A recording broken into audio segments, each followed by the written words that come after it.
What's going on, guilty guys and gals, and welcome to part 2 of Tier List 2020. I know it is now 2021 when I'm posting this, but that's fine. Let this be the, what do you mean it's unresponsive? It works for me. Let this be like your final send-off to 2020 from me. Today, we have a number of games here. Now, this isn't literally every game I played in 2020. However, it is pretty close.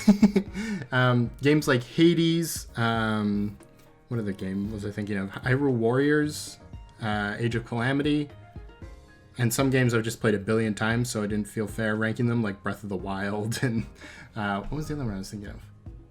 Fire Emblem 7 aren't among these, just because it didn't feel fair in the case of games I've played a billion times. Of course I'm going to like them more. That's just how it works. And in the case of games like Age of Calamity and Hades, I haven't played enough to definitively rank them, so they might be in next year's video if I play them a bit more. I just got into Hades like literally a week ago, so it's not really fair. That said, these will be our games today, and I'm going to be going a bit more rapid fire than the cartoons ranking, just because we have like 3 times as many, twice as much anyways.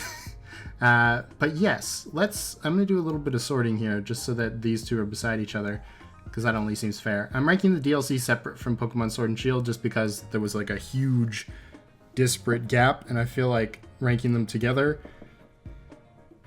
wouldn't really get my point across about them, so yeah. Let's start with Sword and Shield. So, as last time, I will be placing them either A to D and then picking my best of the best out of the A tier. This will be a lot less easy because I don't have like an avatar. Well, I kind of do, but we'll get to that. Pokemon Sword and Shield. This was a game people did not enjoy. But I feel like that was mostly from the pre-release stuff. Actually playing the game, I only had one problem with it, and it's just that like there wasn't that many side areas. I think that's the one complaint that I can totally agree with. Where there just wasn't, like, they'd show you something but you couldn't go there. It's like Gen 6 syndrome, where you'd see like this cool power plant area and you can never go there and stuff like that. The game felt maybe more linear than I expected going in, but when it comes to other things that people complain about this game, like the graphics and the fact you couldn't bring all the Pokemon in originally, and I don't know, what was the other thing? There's another one. I know there's another big one. The story. That was it. The story. Honestly, those things didn't really annoy me as much as other people, and I think I know the reason why. It's because the Switch is such a huge console, right? It's got Breath of the Wild and Mario Odyssey, of course, which came out like really close to launch and are still like the 2 best games on the console. And it kind of colors what people expect from games on the console, right? And I feel like Pokemon is just not that kind of series. Pokemon is like an action movie, right? You don't go in expecting anything super deep or revolutionary. You just go in to have a good time for a few hours and then be done. That's how I view Pokemon. People are like, Pokemon's the biggest grossing series in the world. Yes, I agree. They could do some crazy stuff, and I'm not saying that they shouldn't do crazy stuff, but at the same time, I think we have to judge a game for what it is, not what it isn't. And that's what I'm going to be doing for all of these games. Because that's only fair, considering some of these are definitely indie games, and some of them are... we'll get to that. That said, Sword and Shield is one of my favorite Pokemon games, as Pokemon games go. I really like the characters, and I really like the Pokemon designs. Those are the 2 biggest things for me in a Pokemon game, because that's the things I'm going to remember. I also really like the story. I feel like I'm one of the only people who can say that. Some of it definitely went underutilized, like the villains. The villain plot was basically went nowhere. But honestly, I'm totally fine with that, because the villain plots in these games are always the most annoying part on replay. Like, if I replay Sun and Moon going to Aether Paradise and stuff, I'm like, ugh. If I replay Pokemon Emerald going to the Magma and Aqua Hideout, I'm like, ugh. If I play Sinnoh games going to Mount Coronet and fighting Cyrus, I'm like, ugh. So it was actually nice and refreshing to not really have that and to have it be at like the very end, so you have like a nicely rounded journey. It makes the game more fun to replay for me personally. I know that there's still the issue of long cutscenes, but that's just when I check Twitter. So yeah. Overall, I think it's probably B tier and no greater. It's no masterpiece, but it was a fun time. And what can I say? When it comes to DLC, this is a major split. Isle of Armor added a lot of good things in competitive Pokemon, and I will not say that it wasn't good for that. It also gave us Gigantamax Soup, so that, you know, Gigantamax wasn't this like really annoying mechanic. But at the same time, Urshifu and the whole like Isle of Armor plot was kind of boring, and we only got Urshifu, Cubfu, and Slowpoke and Slowbro out of this entire DLC section. So it wasn't that much content, really. In contrast, Crown Tundra brought a lot to the table, actually. We got a bunch of new Pokemon. We got the 3 legendary birds, the 2 legendary Reggies, Calyrex, the horse, you know, Slowking. I forget Slowking's in there too, but yeah, we got Slowking as well.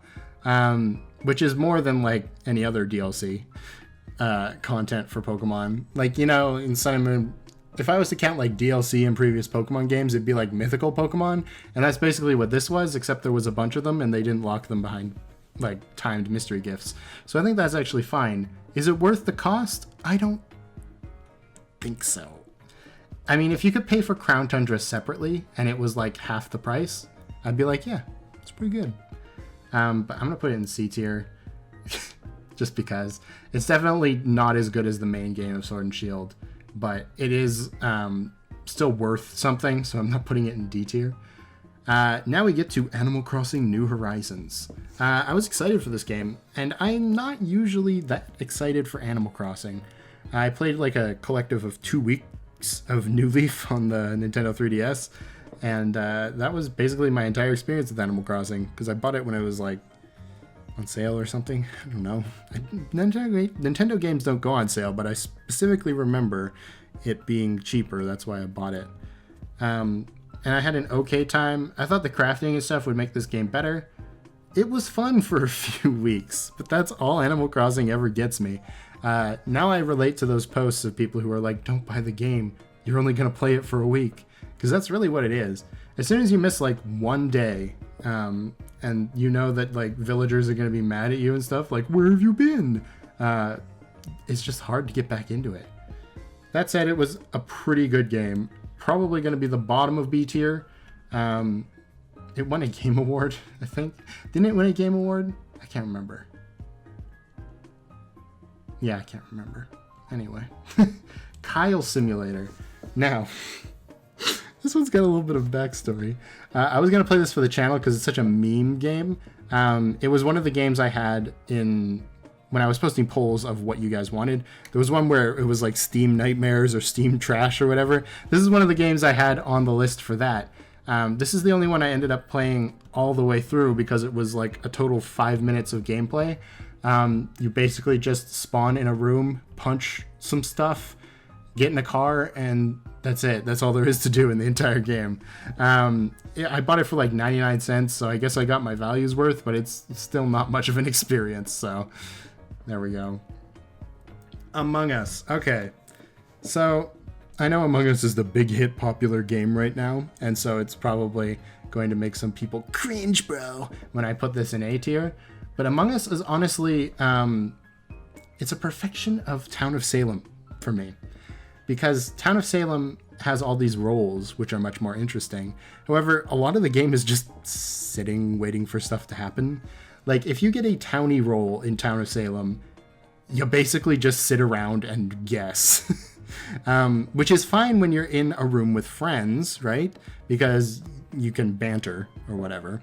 But when you're playing Town of Salem online, you kind of just like, okay.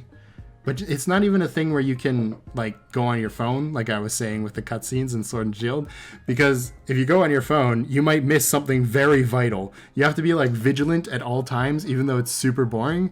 And that was like my biggest gripe with Town of Salem. And Among Us, avoids that by having gameplay. The tasks aren't anything too spectacular, right?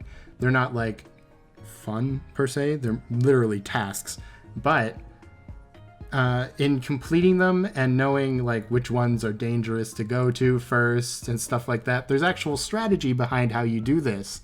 And there's actual like cool strategy with imposters and like how you want to fake tasks. There's a huge amount of differences between the 3 available maps at the moment. And honestly, it's just a really fun time for someone who enjoys games like this. So I gotta put it in A tier. It also won a Game Award, which is really nice. This was basically, the Game Awards is what spawned me from doing this. So that's why I keep saying that. Because I was kind of, it was kind of an unfortunate scenario. I feel like every year one game just wins all the Game Awards, and it's, you know, I like having a bit more variety in here. Anyway, next is Celeste. So I always heard Celeste is good, but I hate platformers. I really do. My first ever game was Pokemon, but other than that, I also had Sonic the Hedgehog on the GBA, like Sonic 1 on the GBA, which is apparently one of the worst ports of like an game of all time.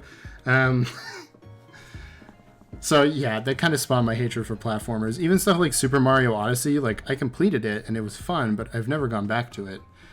Celeste is different though. Celeste is more like short puzzle rooms in which you are like the puzzle piece you're moving around. And I think that's what makes it much more interesting for me. I don't think I got every single strawberry, but I got damn close. And I didn't do, what is it called? The core? Like the super hard levels, because again, platforming, not really my thing. But between like the way the game looks, the way the game feels, and the story, this is like one of the best games I think that's come out in the last like decade. Like honestly, and that's from someone who hates platformers. So if that's the reason that you haven't played Celeste yet, give it a try. Oh, also the soundtrack is like, it slams. And that's the same as Sword and Shield too. The soundtrack is really good. It Among Us. I love that one song it's got. But no, the soundtrack is very important for me. I'm quite a musical person. I spend almost every moment of my day listening to music of some kind. While I'm editing and like walking around and stuff, I just listen to music idly. So yeah, great game. Best game. Actually, if I'm ranking them like actually ranking them, I better put Celeste above Among Us, just because Among Us is great as a party game, but Celeste is a way more holistic experience. Alright, Pokemon Infinite Fusion. Technically I played this for the first time a while ago, but the game got updated, so it was a little bit different, and I totally forgot everything about it out of PTSD. Infinite Fusion is a marvel of programming, but is it fun? That's the question. If it isn't fun, why bother? I understand that the way I played Infinite Fusion by doing this weird Nuzlocke thing was not the intended way to do it, and it was also probably hindering my enjoyment a fair bit. But even so, the one thing I hate more than anything in any RPG, whether it be Pokemon or literally like anything else, even like Fire Emblem, is just enemies that jump in level for no reason. Like huge level spikes are something I hate because I hate grinding, and I think it's the worst thing that's ever graced video games. Like video games are already pretty arbitrary, but imagine adding more arbitrary time sinks into a game just because, you know, you want to pad out the completion time. Not fun. And I feel like that was not the intention of the people who made this game, but it ended up being the result. So, you know, C tier. Nothing will be as bad as Kyle Simulator, but I had the least fun out of any game I played. Even less fun than Kyle Simulator, but Kyle Simulator was just kind of nothing. So it's kind of like the ultimate neutral. But that's kind of what makes it bad too. I might as well have just loaded an image of drywall for a few minutes. Alright, Fall Guys. Fall Guys is so baffling to me because it was really popular for like a week and then it just disappeared. until it came back in the Game Awards. But the reason I quit playing Fall Guys, I actually got the crown a couple times. And you know what? After you get the crown, the game is pretty much over. Like, sure, you can get more crowns, but there's no reason to do it, right? Especially because when I was playing it, they hadn't added any more mini games, and there was only like 5. And out of those 5, 2 of them were bad. The egg collecting one and the... What was the other one? The balls in the corners, like 3 corners. Those ones were literally RNG. Like, I felt like I could try to push the ball in one corner or another. No guarantee it would go there. It was completely RNG on the end of us. Plus, you're saddled with random people, so it's even worse. I think soccer as a mini game got a pass for me just because, you know, it's an easy concept for people to get behind. All you have to do is, if you don't know how to like move the ball and score goals, all you have to do is get in front of the ball. But yeah, there was only like 2 fun mini games, and they were like the ending mini games, and everything else was just kind of grindy. So I'm gonna put this probably above the DLC. Yeah, I think that's fair. Yeah, because at least Fall Guys was cheap. I can't remember how much Fall Guys was now. I think it's like $15. But I certainly wouldn't recommend buying it now because it's going to die very soon. So yeah, unfortunate. Fire Emblem Three Houses. Now I know this didn't come out in 2020, and I know I didn't start playing it in 2020, but I finished playing it in 2020 because it took such a long time. And it's a game I really love, so I felt putting it on here would be fair because it would give me something fun to talk about. So, Three Houses is the best Fire Emblem game since what? I mean, I liked Awakening, but I concede that it's not the best Fire Emblem experience. I never played the Tellius games, but apparently they're good. So probably since Ike. Which, to put it into context, Ike came out for Super Smash Bros. Brawl. So that's when the last time Fire Emblem games were quote-unquote good. The difference between Three Houses and Awakening and Fates is that Awakening and Fates were more about fan service than the game, which was really the fault of people who, at Nintendo, I guess, whoever like owns the rights to Fire Emblem was like, well, this is your last game. If it doesn't sell well, you're done. And it was mostly due to the fact that there was this weird difficulty translation issue in Fire Emblem. Radiant Dawn? I think it was Radiant Dawn that had that, where normal was translated to easy. So nobody picked normal difficulty and everybody was playing on like maddening. And so nobody bought the game because they heard it was like cheap and impossible. Then Awakening and Fates came by and were like, no, look, it's basically a dating sim except with like people in a medieval setting, right? You love that. And then it sold super well and they could finally make a good game again. Fire Emblem Three Houses is flawed, but great. Much like Sword and Shield, there's like some very obvious glaring flaws in it. Like, there's some bad textures in Three Houses. Like, I don't think I have to point out that there are bad textures in Three Houses because it's kind of obvious if you've ever played the game.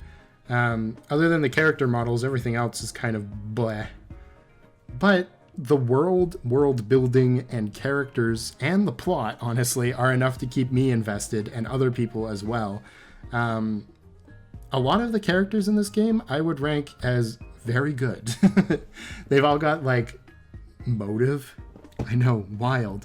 But in games like Fates, not every character had real motive. Their motive was, I am the servant to this character. That's why I'm here. In this game, it's like, you know, my parents died, so I want to provide for my little sister, so I am here.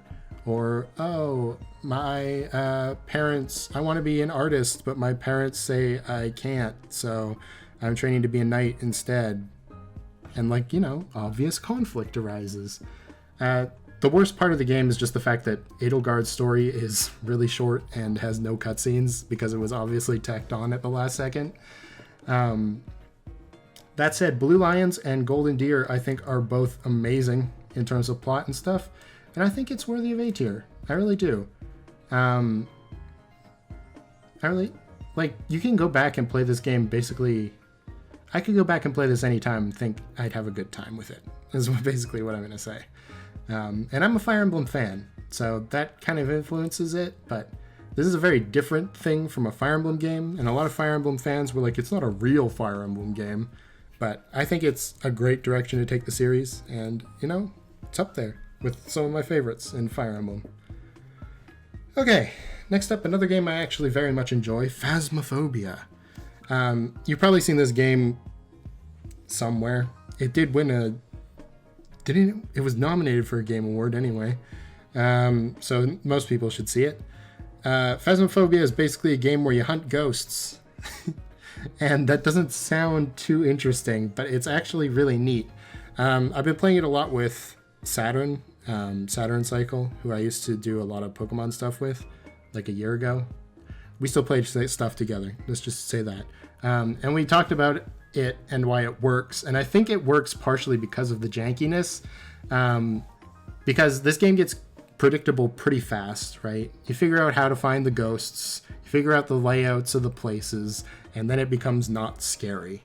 However, due to the unpredictability of some of the glitches in this game, and also sometimes what ghosts can manage to do just by like gimmicking with the game, the game rules, you can come into like real horror situations where what you were expecting to happen doesn't happen, and that's what makes it scary.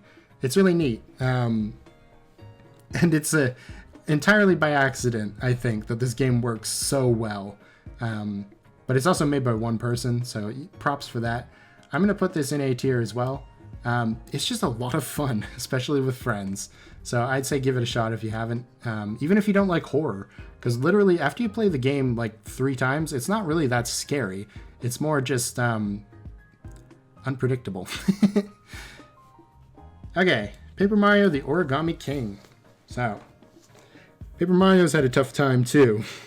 Thousand Year Door is probably one of my favorite games of all time. It was the first RPG I ever played that I actually enjoyed. We got it with my GameCube. We bought the GameCube like right at the end of its life cycle, and we got Paper Mario and I think the Chronicles of Narnia for GameCube in like this bundle deal with it.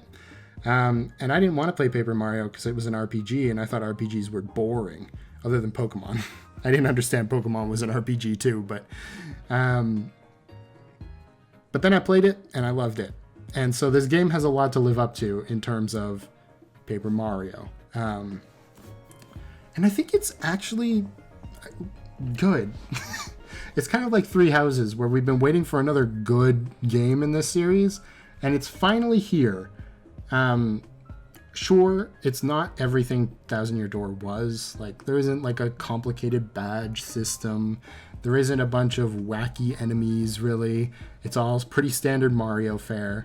But even so, it gets pretty creative in what it does. Like, I don't have to say that, like, the idea of a theme park on a mountain that's perpetually in fall, so there's, like, fall leaves around, is, like, a cool atmosphere for a chapter. And the battle with scissors, which I don't think that's a spoiler, because I'm pretty sure they show you all the Legion of Stationery pretty early on. But the battle with scissors is legitimately one of the most, like, hyped up battles in a Paper Mario game ever. And I think that's great. Also, I really like having Bowser Jr. as a partner. It's really good. Anyway, the music's also very great. I'm going to put it at the top of B tier. I don't think it's quite as engaging as the games that are in A tier right now. Like, it's not something I could go back and replay.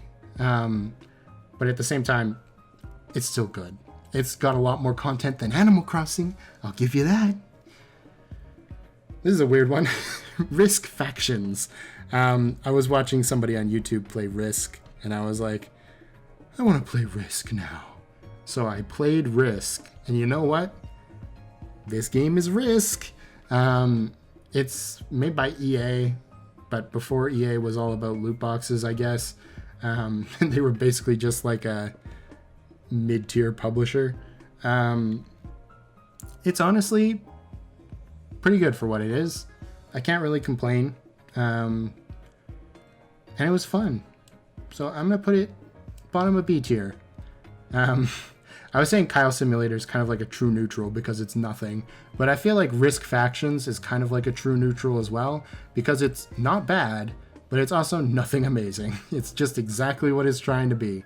So if you want to count Risk Factions as like the middle of the line and everything underneath it being kind of and everything above it being kind of then you can think of it that way. Super Danganronpa Another 2. Okay, so this is a Korean fan game of Danganronpa.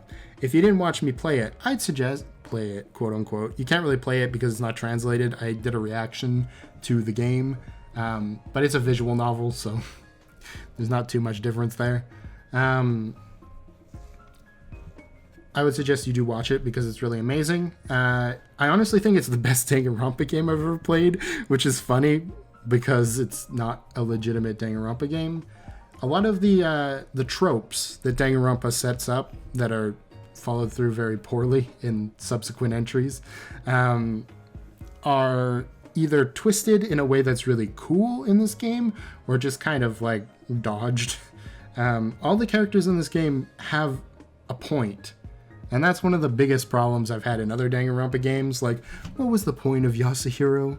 Like, what did he really do? And he wasn't really antagonistic, but he wasn't really helpful either. And he didn't really have a character arc, so why was he there? In this game, it doesn't feel like there's any character that's legitimately useless. It feels like every character has a point.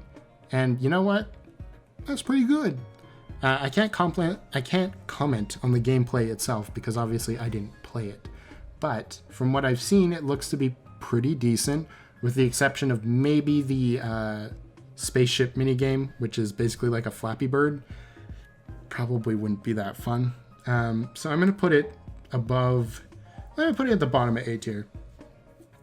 I think this is a great experience for people who like these kind of games, and I think you should definitely check it out if you haven't. And finally, Zelda Link's Awakening. I finished this game this year. I don't remember if it came out this year or not, but I know I did finish it at the beginning of this year. It was okay. I'm actually more of a fan of the top-down classic Zelda formula than I am of the 3D Zelda formula. Breath of the Wild doesn't really count because it doesn't follow the Zelda formula, so that's why that one is so much better for me than others. However, this game's kind of like... It's like a top-down Zelda light. And I say that even knowing it's based on a Game Boy game. Like a Game Boy Color game. So it's very old. I just think it's a bit clunky still, and I think some things are still a little bit less than clear when it comes to directing the player. I know this because my sister played it. It's the first Zelda game she's ever completed, and she got majorly confused at multiple points because the game was just really cryptic with where it wanted you to go. And that's never great in an adventure game where you have this huge map that you have to traverse. But as a experience, I still think it's worthy of playing. It might just be a little bit too expensive for what it is. I don't know. Overall, I think I'll put it I'll put it over Animal Crossing. I think there's more content there than there is in Animal Crossing, and a lot more enjoyment to be had in the long run. And that is my tier list. So now the question is here: which of these games do I think is the best of the year? Yeah, it's Celeste. When I was saying earlier that I didn't really have an avatar in this section, I kind of did. Celeste is so much different than any of these other games. It feels like a full, a whole experience. I think I used that earlier as well to describe it. It just feels like everything is fine-tuned and is exactly the way it's supposed to be. And honestly, you can't really ask for more than that. Also, the story is good. What can I say? If you haven't played Celeste yet, please do yourself a favor and check it out. Alright, so that's my tier list. What a surprise, Kyle Simulator got last place. Oh man, nobody saw that coming. If you saw that coming, click the like button and subscribe for more. But really, like and subscribe. I love to make videos on the YouTube, so I would be very appreciative if you did help me out in that. And I will see you guys very soon. Have a happy new year now that it's January 1st. And, bye.